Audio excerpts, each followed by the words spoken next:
There are times in your business journey when things are slow. This is a fact of life. We've all been there, and yes, it sucks. So what can you do to get through those times with your confidence, your positivity, and your drive intact? Most importantly, how can you ensure that those slow periods don't do damage to your business or destroy it entirely? I think this is actually a huge issue for a lot of business owners all around the world. And it's often just brushed under the carpet because everyone wants to pretend they're doing super well all the time. So let's talk about it. And on that fun intro note, welcome back to my little channel. I am David McElroy, helping you help yourself grow your business. Whether you're a subscriber or you're someone new, it's great to have you along. But before we go any further, would you like a little gift? Yes, you would, and here it is, how to get your first 10,000 followers on social media. It's a step-by-step guide to growing your presence on social media to 5 figures. They're all techniques that I've used personally to grow my business on multiple platforms simultaneously. I am completely self-employed through the brands I created from scratch, and you can do the same. Having a solid base on social media is a great way to start, and this little free guide will show you how to do it. It's down there in the description below. Just hit the link and it's all yours. So how to endure in the slow times for your business. And let me give you 3 simple ways to do just that, and make sure you watch all the way to the end of the video to get the full explanation for all 3. Number 1, gain some perspective. What do I mean by that? Well, it's all about looking objectively at your business, and more specifically, looking objectively at the progress that you made since you started. Think all the way back to where your business began. What were you doing at the time? Where did the idea for your business come from? How much control did you have over the direction in which your career was going? Now, step back and look at where you are now. What's changed since you started?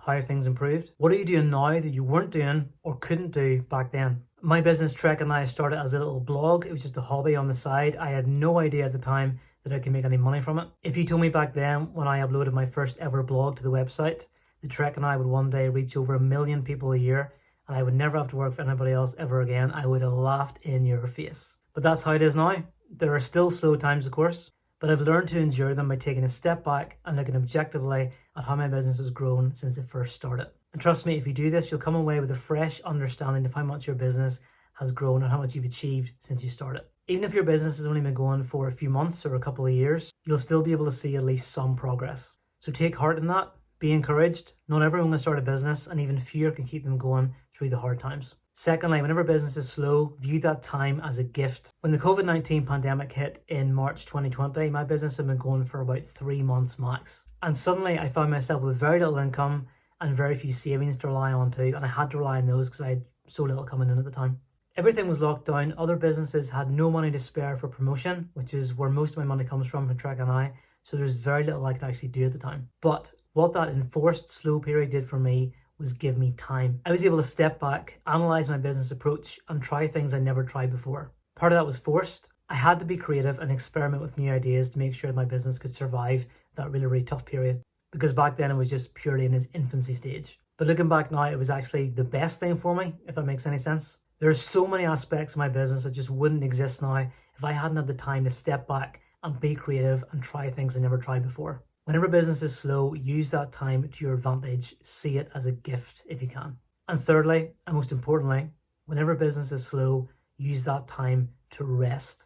I don't mean just lie around and do nothing. That would probably make you more stressed in the long term. But if you have more free time in your week because there's less things happening with your business, fill that time with things that rejuvenate your mind and your body. Get real, genuine rest, the kind of rest that goes deep into your bones and makes you feel alive again. Do the things you love.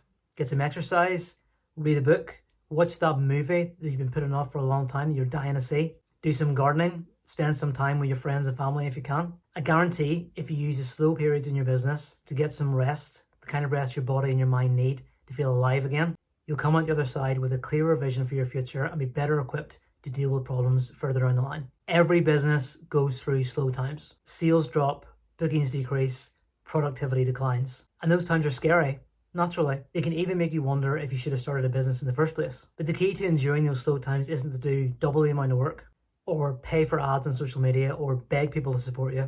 The key to enduring is to trust that your business is good, it's worthwhile, and it's worth sticking by.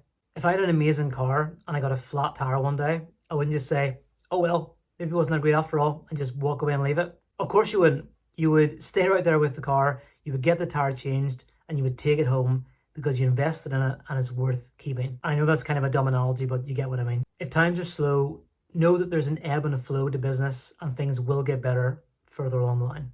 Use those slow times to get some perspective on your business. View that time as a gift and use it to get some real, genuine rest. And I guarantee all of that will benefit you in the long term. Before you go, jump on down to the captions below and grab my free guide, How to Get Your First 10,000 Followers on Social Media. It's based on my real experiences growing my business. It'll help you grow yours.